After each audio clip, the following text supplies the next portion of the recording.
Hello students, sorry internet disturb होने के वजह से बीच में आपका जो वीडियो है वो चला गया था। तो हम लोग क्या डिस्कस कर रहे थे? हम बात कर रहे थे फ्लड्स के बारे में, पूर के बारे में कि पूर को प्रभावित करने वाले या मेन कारण क्या है जिस वजह से पूर आते हैं। What are the main causes which lead to the floods. ठीक है, तो कई सारे कारक हैं, कई बारी एक दो तीन कारक एक साथ मिल जाते हैं जिस वजह से भी पूर आ जाते हैं। तो हम जॉट डाउन करें, मेजर हम बात करें इसके अंदर। तो पहला तो जो है वो हेवी रेनफॉल है। एक बहुत ज्यादा समय तक, लंबे समय तक अगर उच्च बरसात होती है, ज्यादा बरसात होती है, तो उस वजह से भी हमें फ्लड्स देखने के लिए मिलते हैं, रेनफॉल देखने के पूर जो है देखने के लिए मिलता है। सेकेंड है spell of extremely heavy rainfall, बहुत कम समय में बहुत ज्यादा बारिश जो है वो भी कारण होती है। फिर highly sinuous and meandering course of the rivers, नदियों का जो सर्पाकार जो वहन का मार्ग है, ये भी एक कारण है जिस वजह से हमें पूर देखने के लिए मिलते हैं। फिर है आपके लार्ज स्केल डिफॉरेस्टेशन, वनों की कटाई, जंगलों को जो काट दिया जाता है, उस वजह से भी क्या होता है कि क्योंकि पेड़ जो है वो जब बारिश आती है तो इजीली पानी को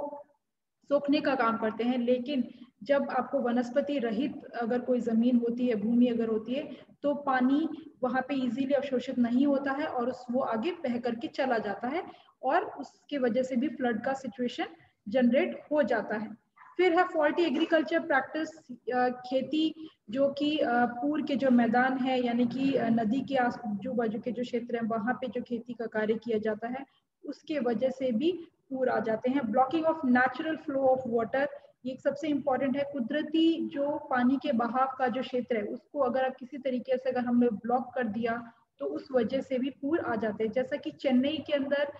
जो लास्ट एक फ्लड आया था 2017 के अंदर चेन्नई शहर में, उसका मुख्य यही कारण था क्योंकि चेन्नई शहर के अंदर, शहर के बीचों बीच 3 तालाब थे, वो एकदम ढनाव वाले क्षेत्र के अंदर थे। यानी कि शहर का जो पानी है बहुत ज्यादा जब बारिश होती थी तो उस ढनाव वाले लो लाइंग एरिया के अंदर पॉन्ड से वहां पे वो पानी आकर के इकट्ठा हो जाता था और वो पानी फिर जमीन के अंदर रिस करके भूजल बढ़ाता था। लेकिन वहां पे वो जो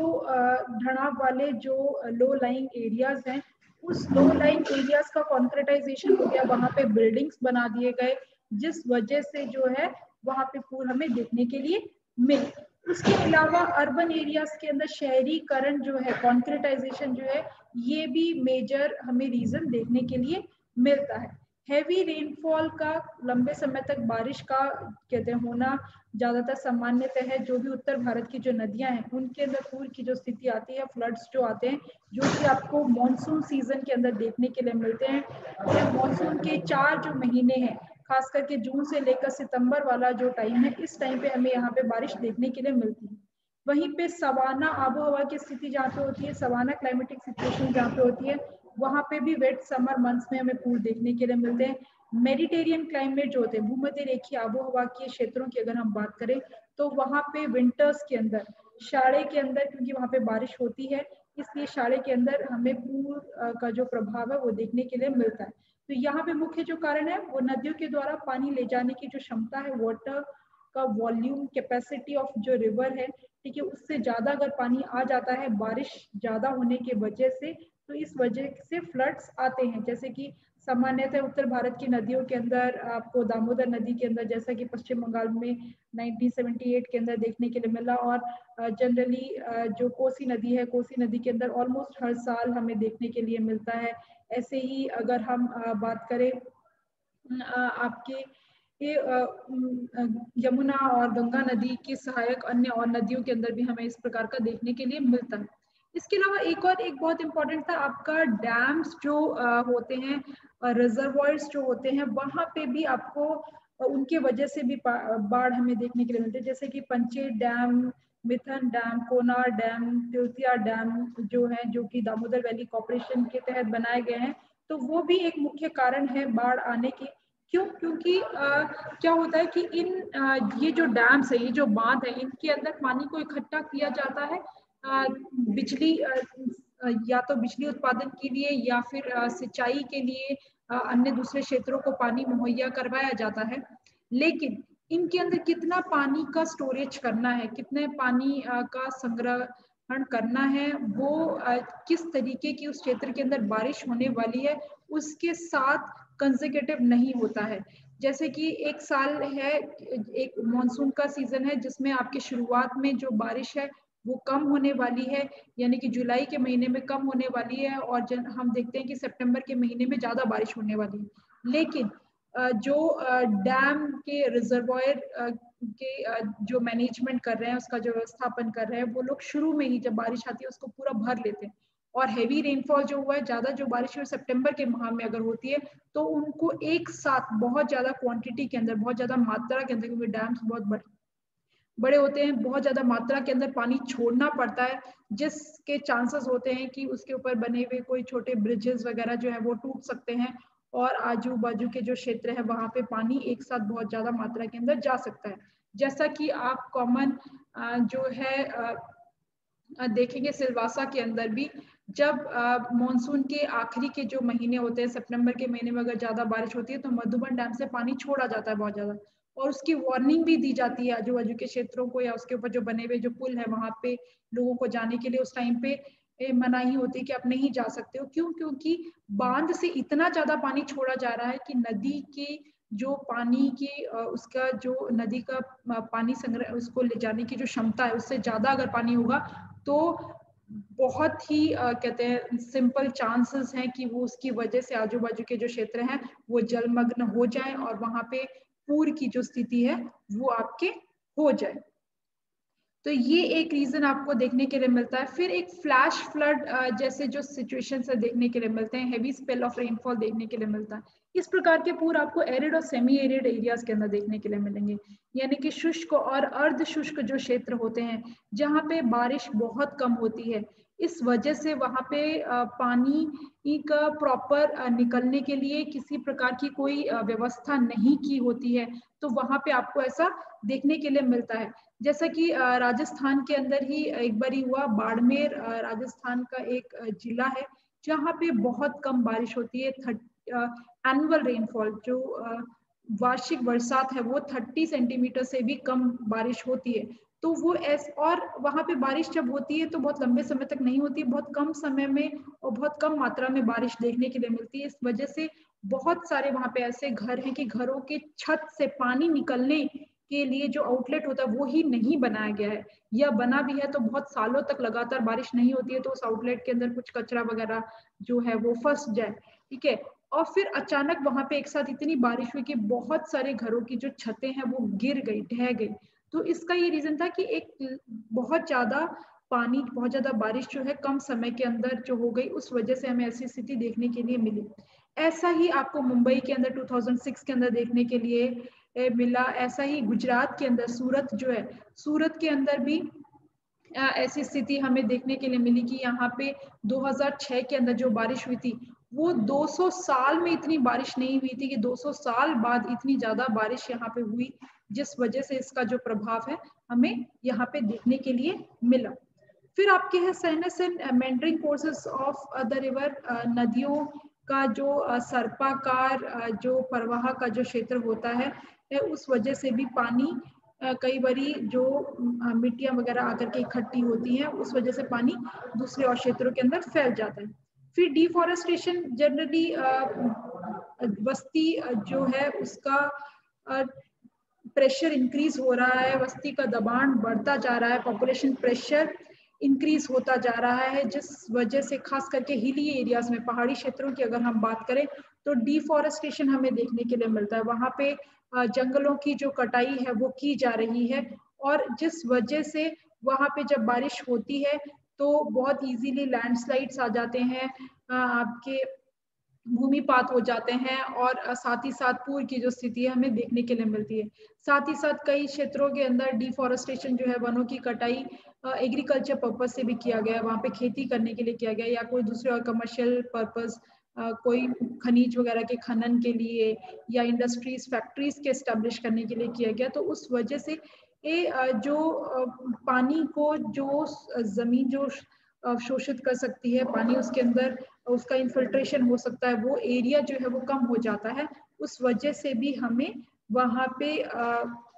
पूर की जो स्थिति है वो देखने के लिए मिलती है। फिर आपके इंक्रीज्ड अर्बनाइजेशन, शहरीकरण के वजह से जो आपको बताया है कि सारा जो क्षेत्र है उसको आप पक्का कर दोगे, वहाँ पे सीमेंटेड कर दोगे, बिल्डिंग्स बना देंगे, रोड्स जहाँ पे होती हैं, या हमने साइड में पेवमेंट बना दिए हैं, फुटपाथ बना दिए हैं, जिस वजह से पानी के साधारण रूप से ये सामान्यतः जमीन में से हो करके जो ग्राउंड वाटर में मिलने की जो प्रक्रिया है, उसी को हमने बीच में एक तरीके से अवरोध उत्पन्न कर दिया, उसके अंदर एक बैरियर हम लेकर के आ गए हैं, जिस वजह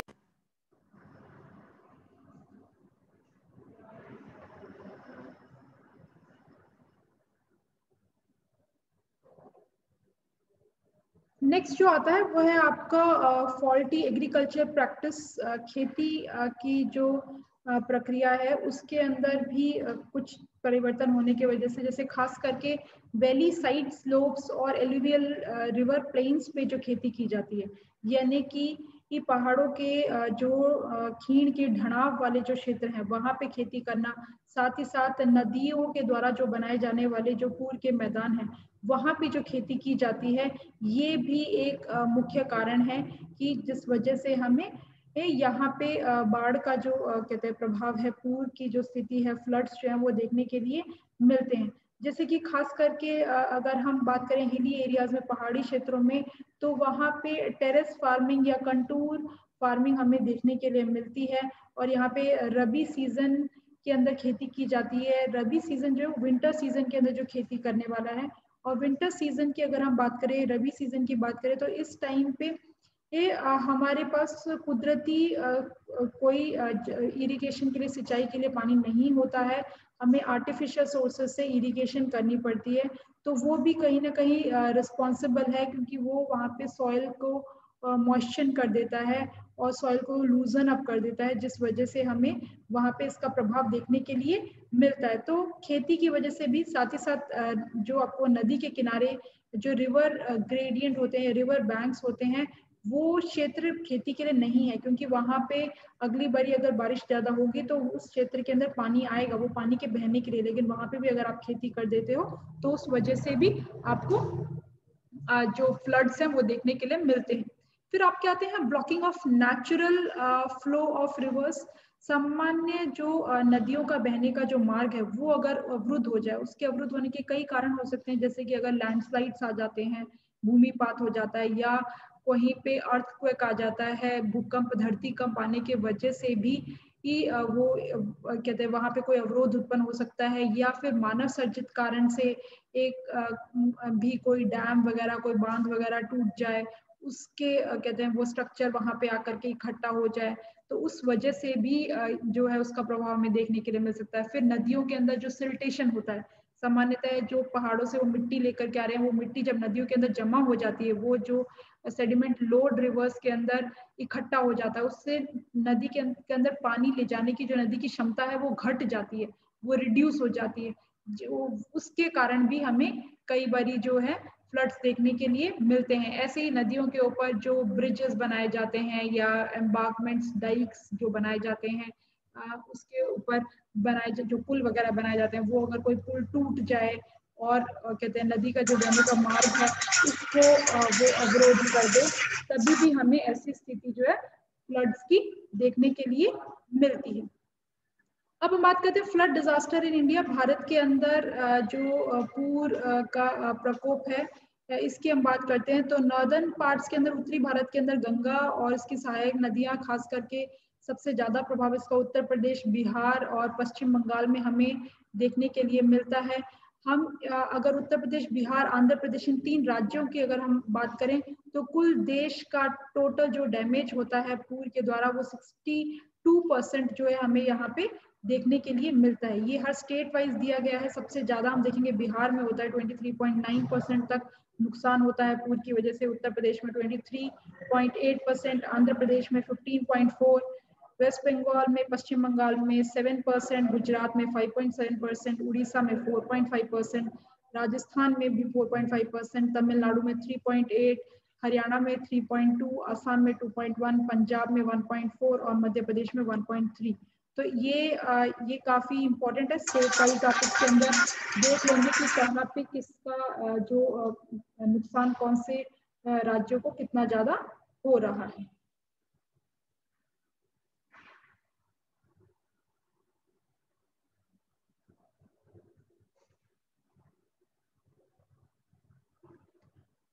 अब है मैनेजमेंट ऑफ फ्लड डिजास्टर।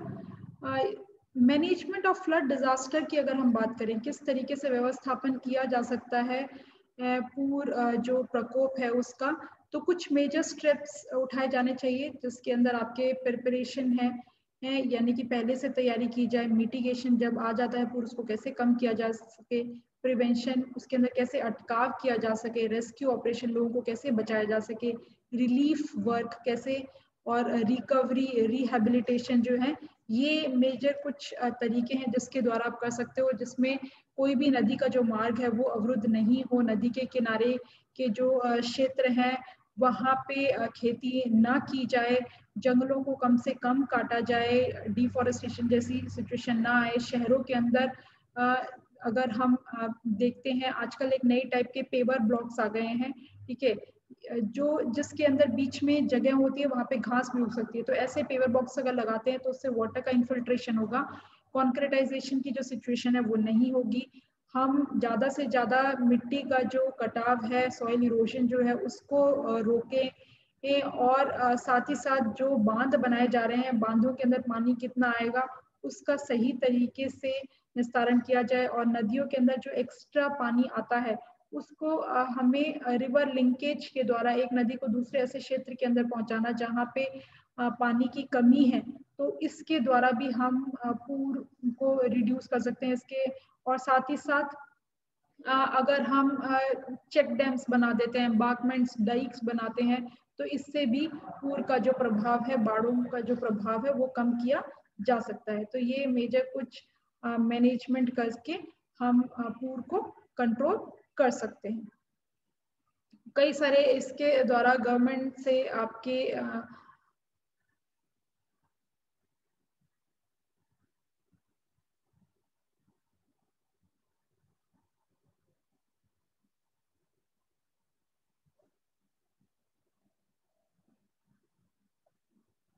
एक फ्लड कंट्रोल ऑर्गेनाइजेशन और फ्लड फोरकास्टिंग वार्निंग सिस्टम भी गवर्नमेंट के द्वारा एस्टेब्लिश किया गया है 1954 के अंदर, जो बताता है कौन सी नदियों में चांसेस हैं और बारिश के आधार पर कि कहाँ पे बाढ़ आ सकती है उसकी इंफॉर्मेशन भी देता है। फ्लड इंफॉर्मेशन सेंटर के द्वारा ये मुहैया करवाई जाती है ताकि अगर बाढ़ आती है तो उसको समय से पहले रोक लिया जाए और उसके प्रभाव को कम से कम किया जाए, जान माल की कम से कम नुकसान हो। तो ये आपका पूर्ण प्रकोप हुआ, यहाँ पे एंड होता है। और नेक्स्ट जो है हम डिस्कस करेंगे ड्राउट डिजास्टर यानी कि दुष्काल प्रकोप के बारे में। Thank you students.